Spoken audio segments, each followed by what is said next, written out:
পুজোর আমাদের এই পুজো শেষ হবে, পরের বারের পুজো কি হবে তারপর থেকে প্ল্যানিং শুরু হয়ে যায়। সুতরাং পুজো অনেক দিন আগে থেকে পুজোর কথা শুরু হয়ে যায়, কিন্তু পুজোর যখন প্ল্যানিং শুরু হয়েছিল তখন তো আমাদের অভয়াকে আমাদের থেকে কেড়ে নেওয়া হয়নি। আজকে হাজার হাজার পুজো তারা শিরদাঁড়াটাকে সোজা করে এই মানে তৃণমূলের যে ভয় দেখানো থ্রেট কালচারকে কি বলবো একদম না পারওয়া করে আজকে তারা প্রতিবাদ করে টাকাটা নিচ্ছে না, এটা কি কম কথা? আজকে এই ঝড় জল বৃষ্টির মধ্যে সাধারণ মানুষ, জুনিয়র ডাক্তার তো নয়, তাদের একজন কলিগ গেছেন, সিনিয়র ডাক্তার নয় তাদের একজন কলিগ গেছেন, কিন্তু সাধারণ মানুষ যেভাবে পথে নেমেছে আমরা তো প্রতিদিন দেখছি। সুতরাং এবারে সত্যি কারুর মনে, হ্যাঁ উৎসব নয়, আমরা পুজো করব, মা আসছেন আমরা পুজো করব, কিন্তু আমরা উৎসব মানাবো না। যতদিন না আমাদের অভয়ার বিচার হয় আমরা উৎসব মানাবো না। বন্দ্যোপাধ্যায়ের মতো মানুষ, আমি জানি না উনি কতটা নিজের মন থেকে বলছেন, কারণ ওনারও একটি কন্যা সন্তান আছে, এবং যে মেয়ের বাবা সে কি করে এই ধরনের কথা বলতে পারে, যার আরেক বাবার আরেক মায়ের যার কন্যা সন্তানকে ছিনিয়ে নিয়েছে এইরকম একটি ঘটনা আমাদের অভয়া।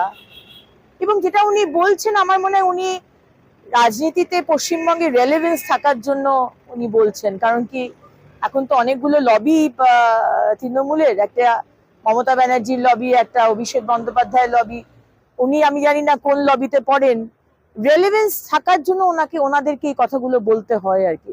আমি জানি না উনি কি জানেন যে আসলে জুনিয়র ডাক্তাররা যে ধরনের পরিশ্রম করছেন, এখানে সাধারণ মানুষের অসুবিধা হওয়ার কথা নয়। বাইরে ক্যাম্প করা হয়েছে, তারা কাজ করছে, সিনিয়র ডাক্তার বাবুরা রয়েছে, এবং সারা পশ্চিমবঙ্গে যে 28টা না 27টা হাসপাতাল, তার মধ্যে মাত্র বোধহয় 75,000 না কত জুনিয়র ডাক্তার আছে। সুতরাং বারবার এই অসত্য কথাগুলো বলে শুধু নিজের যে কি বলবো সম্মানটাই আপনারা খোয়াচ্ছেন। কারণ বাংলার মানুষ সব বুঝে গেছে, অন্তত এই অভয়ের কেস নিয়ে আমরা মোটামুটি বুঝে গেছি যে অ্যাকচুয়ালি কি হয়েছিল আর কি হতে চলেছে। কিরকম অদ্ভুত ভাবে আমাদের রাজ্যটা এগোচ্ছে না, আমার তো ভাবলেও কিরকম অবাক লাগে যে একটা বাচ্চা ছেলে ক্লাস 9-এ পড়ে, 15 বছর হয়তো বয়স হবে, টিউশন পড়তে এসছে, তাকে কোনো গ্রামগঞ্জে নয়, কোনো অন্ধকার নয়, কিছু নয়, একটা জেসিবি একটা পুরো ক্রাশ করে চলে গেল, ছেলেটির মৃত্যু হলো, এবং তারপরে জেসিবি ড্রাইভারকে ধরা হলো না, যারা ইনভলভ এখনো অব্দি কাউকে ধরা হলো না, পুলিশ পালিয়ে বেড়াচ্ছে, পুলিশকে পাবলিক প্রায় গণপিটুনি দেবে, সেখানে তৃণমূল এসে পুলিশকে বাঁচাচ্ছে। কি হচ্ছে এটা?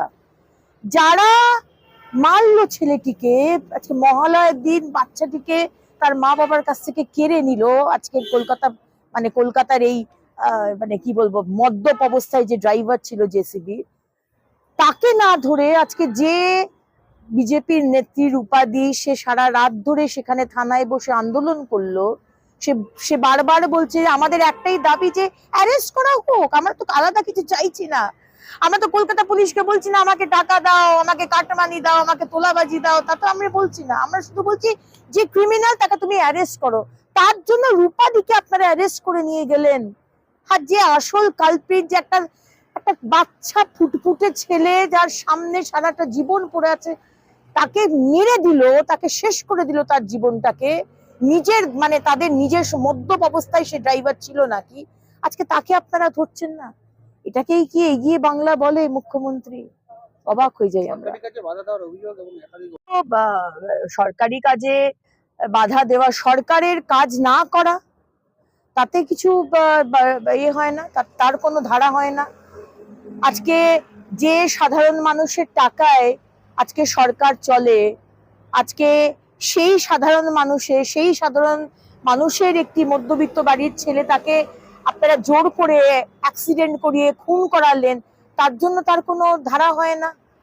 যে সরকারি কাজে কি কাজটা আপনারা করছেন, কোন কাজটা? এতগুলো ঘন্টা হয়ে গেছে, আপনারা আসল কালপ্রিটকে ধরতে পারেননি, বলবো না ধরেননি, টিএমসি সেখানকার কাউন্সিলর একবারও আসেনি, টিএমসি সেখানকার বিধায়ক অরূপ বিশ্বাস একবারও যাননি। মনুষ্যত্ব বলে কি সব জিনিস আমরা হারিয়ে ফেলেছি শুধু পাওয়ারে থাকার জন্য, শুধু সিংহাসনে থাকার জন্য। লজ্জা, এটা আমাদের লজ্জা।